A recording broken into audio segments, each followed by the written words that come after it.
الحمدللہ نحمدہ ونصلی علی رسولہ الکریم اما بعد فاعوذ باللہ من الشیطان الرجیم بسم اللہ الرحمن الرحیم وَاتْلُ عَلَيْهِمْ نَبَأَ ابْنَيْ آدَمَ بِالْحَقِّ إِذْ قَرَّبَا قُرْبَانًا فَتُقُبِّلَ مِنْ أَحَدِهِمَا وَلَمْ يُتَقَبَّلْ مِنَ الْآخَرِ قَالَ لَأَقْتُلَنَّكَ قَالَ إِنَّمَا يَتَقَبَّلُ اللَّهُ مِنَ الْمُتَّقِينَ رب اشرح لي صدری ویسر لی امری واحلل عقدۃ من لسانی یفقہوا قولی۔ محترم ناظرین، السلام علیکم ورحمۃ اللہ وبرکاتہ۔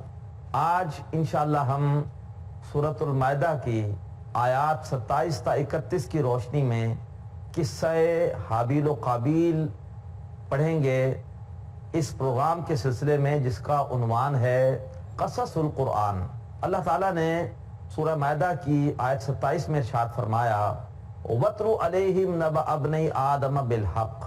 اے نبی صلی اللہ علیہ وآلہ وسلم، آپ ان کے سامنے آدم علیہ السلام کے دو بیٹوں کا واقعہ بیان کیجئے حق کے ساتھ، یعنی ایک مقصد کے تحت۔ قرآن مجید میں ان دونوں بیٹوں کا نام مذکور نہیں ہے، البتہ بائبل میں ان کا نام آیا ہے۔ بڑے بھائی کا نام تھا قابیل اور چھوٹے بھائی کا نام تھا حابیل۔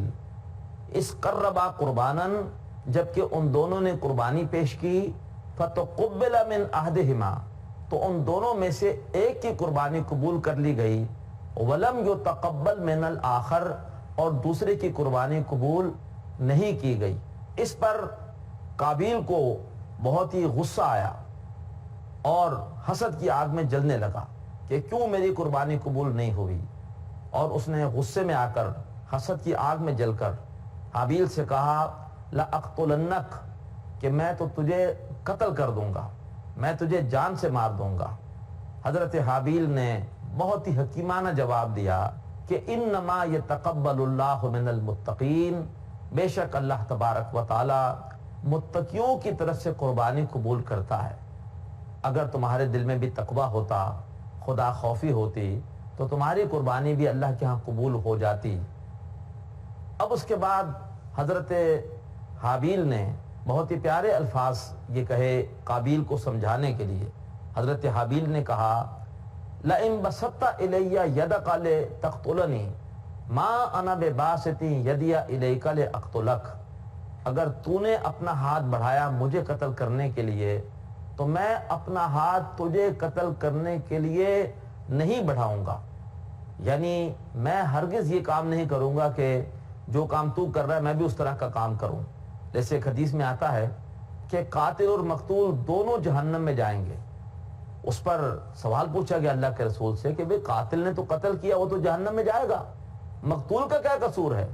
تو آپ نے فرمایا کہ دونوں کا ارادہ ایک دوسرے کو قتل کرنے کا تھا، لیکن ایک کا وار چل گیا دوسرے کا نہیں چلا، تو دونوں کی نیت خراب تھی۔ حضرت حابیل نے کہا کہ میں یہ کام نہیں کروں گا، اگر تم نے مجھے قتل کرنے کی کوشش کی تو میں اپنا ہاتھ تمہیں قتل کرنے کے لیے نہیں بڑھاؤں گا۔ انی ارید ان تبوء باسمی و اسمک فتکون من اصحاب النار، میں تو چاہتا ہوں کہ اگر تو مجھے قتل کرنے پر تلی گیا ہے تو تو اپنے گناہ کے ساتھ میرے گناہ بھی سمیٹ لے۔ تو نے اگر مجھے ناحق قتل کیا تو میرے سارے گناہ بھی تیرے کھاتے میں چلے جائیں گے، فتکون من اصحاب النار، اور پھر تو ہو جائے گا آگ والوں میں سے، تو جہنم کی آگ میں جلے گا۔ وذالک جزاء الظالمین، اور جو ظلم کرتے ہیں ان کا یہی بدلہ ہے کہ وہ جہنم کی آگ میں جلیں۔ حضرت حابیل کا یہ انداز قابیل کو سمجھانے کا تھا۔ وہ غور و فکر پر مجبور ہو گیا کہ اگر میں نے واقعی حابیل کو قتل کر دیا تو پھر تو اس کے سارے گناہ میرے کھاتے میں چلے جائیں گے، اور قتل کرنا تو بہت بڑا گناہ ہے، اس کی وجہ سے میں جہنم میں چلا جاؤں گا۔ تو وہ سوچنے پر مجبور ہو گیا، لیکن ایک طرف اس کا ضمیر تھا جو کہ اسے سوچنے پر مجبور کر رہا تھا، ایک طرف اس کا نفس تھا کہ جو حسد کی آگ میں جل رہا تھا اور اسے شدید غصہ تھا، میری قربانی قبول نہیں ہوئی، اس کی قربانی قبول ہوئی، لیکن بالآخر ضمیر ہار گیا اس کا اور اس کا نفس جیت گیا۔ قرآن مجید میں الفاظ ہیں فَطَوَّعَتْ لَهُ نَفْسُهُ قَتْلَ أَخِيهِ، بالآخر اس کے نفس نے اسے اپنے بھائی کے قتل پر آمادہ کر ہی لیا. فقتلہ، اور اس نے اپنے بھائی حضرت حابیل کو قتل کر دیا. ایک پتھر بہت بڑا سا اٹھا کر اس کے سر پر مارا اور اس سے حضرت حابیل شہید ہو گئے. اس نے اپنے بھائی کو قتل کر دیا. فَأَصْبَحَ مِنَ الْخَاسِرِينَ، اور پھر وہ ہو گیا نقصان اٹھانے والوں میں سے. بائبل میں یہ واقعہ بس یہیں تک آیا ہے اور اس سے زیادہ مزید تفصیل نہیں ہے، لیکن قرآن مجید نے اس کے بعد مزید تفصیل بھی دی ہے. فرمایا کہ اب قابیل پریشان تھا کہ وہ اپنے بھائی کی لاش کا کیا کرے. ایسے محسوس ہوتا ہے کہ یہ نوع انسانی میں ایک پہلی ہلاکت تھی یا ایک پہلی وفات تھی، اور ابھی انسان کو یہ شعور نہیں تھا کہ مرنے والے بھائی کا جو جسم ہے اس کو کس طرح سے اس کی تدفین کی جائے یا کس طرح سے اس کو سپرد خاک وغیرہ کیا جائے. اللہ تعالیٰ نے کیا کیا؟ فرمایا فَبَعَثَ اللَّهُ غُرَابًا يَبْحَثُ فِي الْأَرْضِ، اللہ تبارک و تعالیٰ نے بھیجا ایک کوے کو جو کہ زمین کو کھود رہا تھا. ایک اور روایت میں آتا ہے کہ وہ کوا زمین کو اس لیے کھود رہا تھا کہ اس کا اپنا ایک ساتھی کوا وہ مر گیا تھا، اور اس نے زمین میں ایک چھوٹا سا گھڑا کھودا، اپنے ساتھی کوے کو چونٹ سے جو مر چکا تھا کھینچ کر لایا، اس چھوٹے سے گھڑے میں ڈالا اور اوپر سے پھر پنجوں سے مٹی اس کے اوپر ڈال دی. تو گویا کوے نے قابیل کو سکھایا کہ مرنے والے بھائی کی لاش کے ساتھ کیا کرنا ہے. فَبَعَثَ اللَّهُ غُرَابًا يَبْحَثُ فِي الْأَرْضِ، تو اللہ تبارک و تعالیٰ نے بھیجا ایک کوے کو جو زمین کو کرید رہا تھا، لِيُرِيَهُ كَيْفَ يُوَارِي سَوْءَةَ أَخِيهِ، تاکہ وہ کوا قابیل کو دکھائے کہ کس طریقے پر مرنے والے بھائی کی لاش کو دفن کیا جاتا ہے. یہ قابیل کی گویا ذلت تھی، وہ خود اس قابل نہ تھا کہ سوچ سکتا کہ میں اپنے بھائی کی میت کا کیا کروں.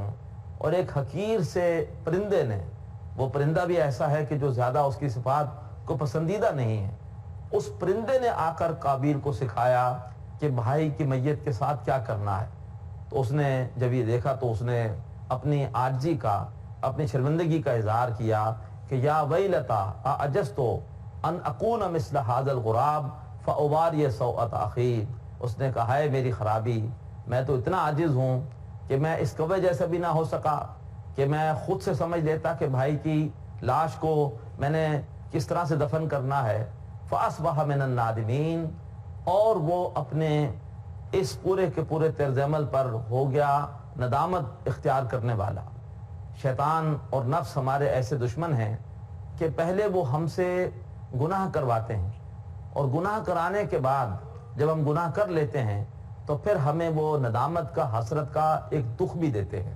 اس کے بعد اللہ تعالیٰ نے اس مقام پر فرمایا من اجل ذالک، ہم نے یہ بات لکھ دی، کتبنا علی بنی اسرائیل، بنی اسرائیل کے حوالے سے بنی اسرائیل پر، کہ انہ من قتل نفسا بغیر نفس او فساد فی الارض فکانما قتل الناس جميعا، کہ جس شخص نے کسی جان کو قتل کیا بغیر کسی جان کے بدلے میں، اور یا پھر بغیر اس کے کہ زمین میں اس نے کوئی فساد بچایا ہو. بعض صورتوں میں جان لینے کی اجازت ہے کہ اگر کسی نے کسی کو ناحق قتل کیا ہے تو جان لی جا سکتی ہے، یا اس نے اگر معاشرے میں فساد مچایا ہے، کو اس نے شادی شدہ ہونے کے باوجود زنا کیا ہے، اگر وہ مرتد ہو گیا ہے، یا یہ ہے کہ وہ اسلام کے خلاف، عدل کے نظام کے خلاف جنگ کرنے کے لیے میدان میں آ گیا ہے، یا وہ اللہ کے رسول صلی اللہ علیہ وسلم کی شان میں گستاخیاں کر رہا ہے، تو یہ وہ فساد فی الارض کی کیفیتیں ہیں. ان کیفیتوں میں تو قتل کی اجازت ہے، قتل کی سزا شریعت نے رکھی ہے. لیکن اگر کسی نے بغیر ان وجوہات کے ناحق کسی بھی جان کو قتل کیا، فکانما قتل الناس جميعا، تو گویا اس نے پوری انسانیت کو قتل کر دیا. انسانیت تو نام ہی ایک دوسرے کے مال، جان، آبرو کے احترام کا ہے. اسلام تو چاہتا یہ ہے کہ ہر شخص کا مال، ہر شخص کی جان، ہر شخص کی آبرو محفوظ رہے. اسلام سلامتی کا دین ہے، یہ چاہتا ہے کہ معاشرے میں سلامتی پھیلے. لیکن اگر کسی نے ناحق کسی کی جان کو قتل کیا تو گویا اس نے پوری انسانیت کو قتل کر دیا. اور ومن احیاھا فکأنما احیا الناس جميعا، اور جس کسی نے کسی ایک جان کو بھی زندہ رکھا، اس جان کی حفاظت کی، اس جان کا تحفظ کیا، گویا اس نے پوری کی پوری انسانیت کو تحفظ دیا۔ یہ ہیں اسلام کی تعلیمات کہ جو امن اور آشتی کی تعلیمات ہیں۔ محترم ناظرین، حضرت حابیل اور حضرت قابیل کے اس قصے میں جو بات ہمیں سمجھ میں آئی، ذرا ان کو ذہن میں تازہ کیجئے۔ نمبر ایک، جب بھی اللہ کا حکم آئے ہمیں اس حکم کو تسلیم کر لینا چاہیے، چاہے وہ ہماری خواہش کے خلاف ہی کیوں نہ ہو۔ نمبر دو، یہ بھی نوٹ کیجئے کہ جب اللہ تبارک و تعالیٰ کی راہ میں قربانی دینے کا معاملہ ہو تو قربانی بہتر سے بہتر شے کی دینی چاہیے، اللہ کی راہ میں اچھی سے اچھی شے پیش کرنی چاہیے۔ جیسے چوتھے پارے کی پہلی آیت ہے کہ لن تنالوا البر حتی تنفقوا مما تحبون، تم نیکی کے اصل حقیقت کو نہیں پہنچ سکتے جب تک کہ تم اللہ کی راہ میں وہ چیز نہ خرچ کرو جو تمہیں خود پسند ہے۔ قابیل نے جو شے اللہ کی راہ میں پیش کی وہ ردی تھی، اور حضرت حابیل نے جو شے پیش کی وہ بہت عمدہ تھی۔ لہذا جب بھی اللہ کی راہ میں قربانی دینے کا وقت آئے تو بہتر سے بہتر شے اللہ کی راہ میں پیش کی جائے۔ ناظرین، آج ہم حضرت حابیل اور قابیل کا قصہ پڑھ رہے ہیں۔ اس قصے کے حوالے سے کچھ گفتگو انشاءاللہ ہم مزید سمجھیں گے، لیکن چھوٹی سی بریک کے بعد۔ ویلکم بیک ناظرین، آج ہم قرآن مجید سے سورہ مائدہ کی آیات 27 تا 31 کی روشنی میں حابیل اور قابیل کا قصہ سمجھ رہے ہیں۔ ہم نے یہ بات پڑھی کہ قابیل نے کوے کے دکھانے پر بالآخر حضرت حابیل کی میت کو، ان کی لاش کو دفن کیا۔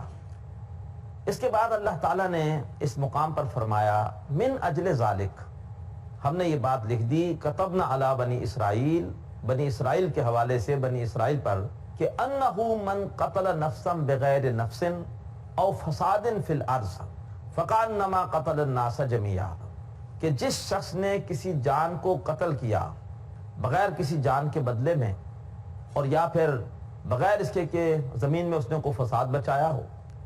بعض صورتوں میں جان لینے کی اجازت ہے کہ اگر کسی نے کسی کو ناحق قتل کیا ہے تو جان لی جا سکتی ہے، یا اس نے اگر معاشرے میں فساد مچایا ہے، تو اس نے شادی شدہ ہونے کے باوجود زنا کیا ہے، اگر وہ مرتد ہو گیا ہے، یا یہ ہے کہ وہ اسلام کے خلاف، عدل کے نظام کے خلاف جنگ کرنے کے لیے میدان میں آ گیا ہے، یا وہ اللہ کے رسول صلی اللہ علیہ وسلم کی شان میں گستاخیاں کر رہا ہے، تو یہ وہ فساد فی الارض کی کیفیتیں ہیں۔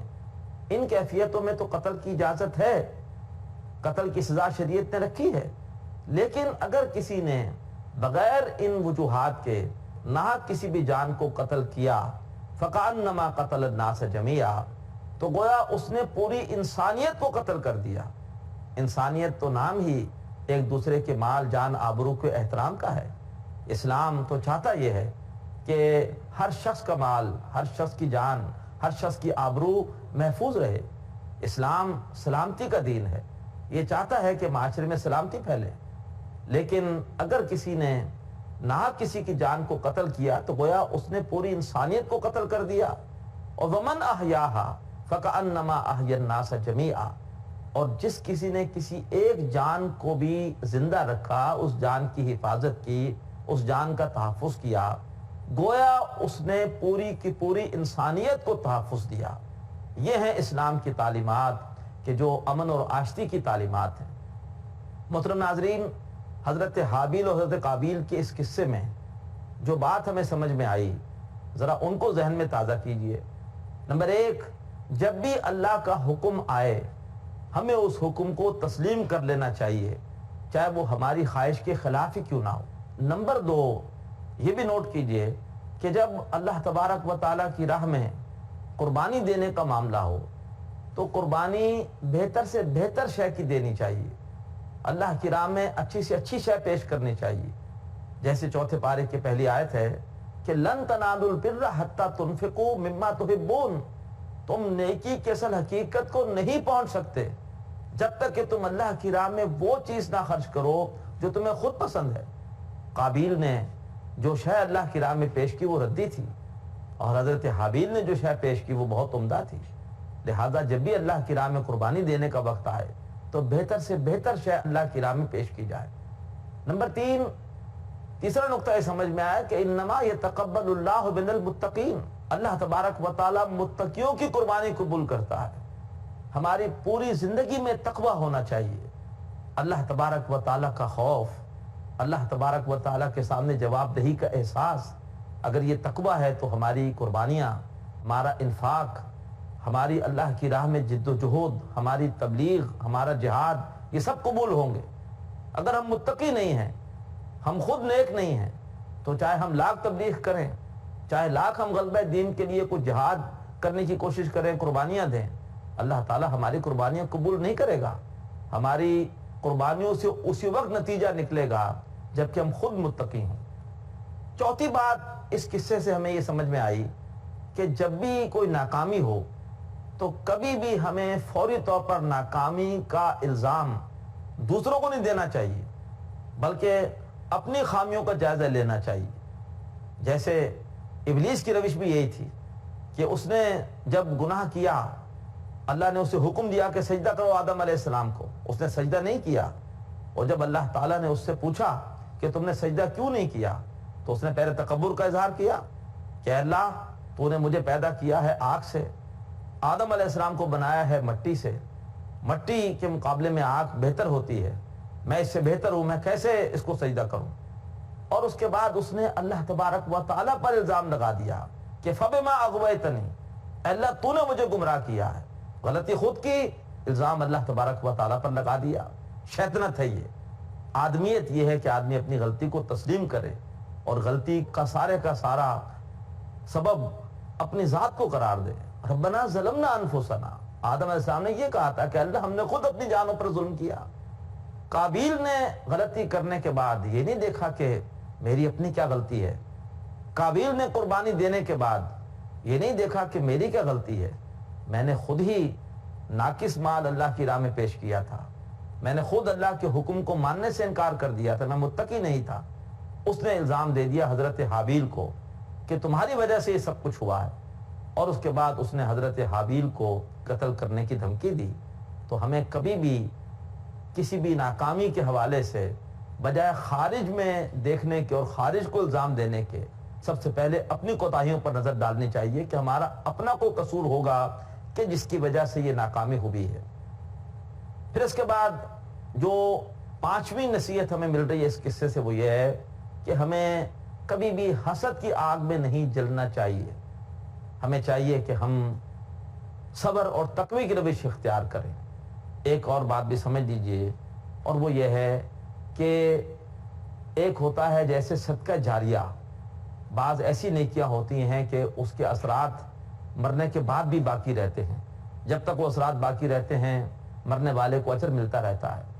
اسی طرح سے بعض گناہ جاریہ ہوتے ہیں، مرنے کے بعد بھی ان کی سزا وہ گناہ کرنے والے کو ملتی رہتی ہے۔ مسند احمد کی روایت ہے، عبداللہ بن مسعود رضی اللہ تعالیٰ عنہ راوی ہیں کہ جب بھی کوئی شخص ناحق قتل کیا جائے گا تو اس کے قتل کے گناہ کا ایک حصہ قابیل کو بھی ملے گا، اس لیے کہ سب سے پہلے قابیل نے ہی اس غلط کام کا آغاز کیا، قابیل نے ہی سب سے پہلے ایک قتل ناحق کیا، لہٰذا یہ گناہ جاریہ کا کام ہے جو قابیل نے شروع کیا، اور اب جب بھی کوئی قتل ناحق ہوگا تو گناہ کا ایک حصہ قابیل کو بھی ملے گا۔ محترم ناظرین، حضرت حابیل اور حضرت عثمان ان دونوں کی شہادتوں میں واقعتاً بہت زیادہ مماثلت ہے، اس لیے کہ حضرت حابیل کو بھی ناحق شہید کیا گیا، حضرت عثمان غنی کو بھی ناحق شہید کیا گیا۔ حضرت حابیل نے بھی قابیل سے یہی کہا کہ اگر تم نے مجھے قتل کرنے کی کوشش کی تو میں ہرگز کوئی جوابی کارروائی نہیں کروں گا، میں ہرگز تمہیں قتل کرنے کی کوشش نہیں کروں گا۔ بعین ہی یہی معاملہ حضرت عثمان غنی کا بھی تھا رضی اللہ تعالیٰ عنہ، کہ جب باغی جمع ہو گئے اور ان کو شہید کرنے کے درپے ہوئے تو بہت سارے صحابہ اکرام نے حضرت عثمان غنی کو یہ پیغام بھیجا کہ آپ ہمیں حکم دیں تو ہم ان باغیوں کو کچل دیں گے، لیکن آپ نے فرمایا کہ نہیں، عثمان ہرگز یہ پسند نہیں کرے گا کہ اس کی وجہ سے اس کی جان کی حفاظت کے لیے کسی ایک بھی کلمہ گو کا خون کیا جائے۔ یہ بالکل وہی انداز تھا جو انداز حضرت حابیل کا تھا. تو گویا حضرت عثمان غنی رضی اللہ تعالیٰ عنہ کی شہادت وہ بالکل حضرت حابیل ان کی شہادت سے مماثلت رکھتی ہے. تو غریب و سادہ و رنگی ہے داستان حرم، نہایت اس کی ہے عثمان، ابتدا ہے حابیل. محترم ناظرین، آج ہم نے قرآن مجید سے حضرت حابیل اور قابیل کا قصہ پڑھا، اور آپ نے دیکھا کہ اس قصے میں ہمارے لیے نصیحت کے، ہدایت کے کیسے کیسے پہلو اللہ تبارک و تعالیٰ نے بیان فرمائے ہیں. قرآن مجید ہی واقعتاً ہماری کردار سازی کے لیے، ہمارے تزکیے کے لیے ایک مؤثر ترین ذریعہ ہے، بشرطے کہ ہم اس کتاب کو سمجھ کر پڑھیں اور ہم اس کتاب کے اوپر واقعتاً تدبر کریں، غور و فکر کریں. اگر ہم واقعی قرآن مجید پر غور و فکر کریں گے، یہ قرآن مجید ہمارے دل کی دنیا کو بدل دے گا. ہمارے دل میں پھر دنیا کی نہیں اللہ کی محبت پیدا ہوگی. ہمارے دل میں دنیا کی فکر نہیں آخرت کی فکر پیدا ہوگی. چوں بجا در رفت جا دیگر شود، جہاں چوں دیگر شد جہاں دیگر شود.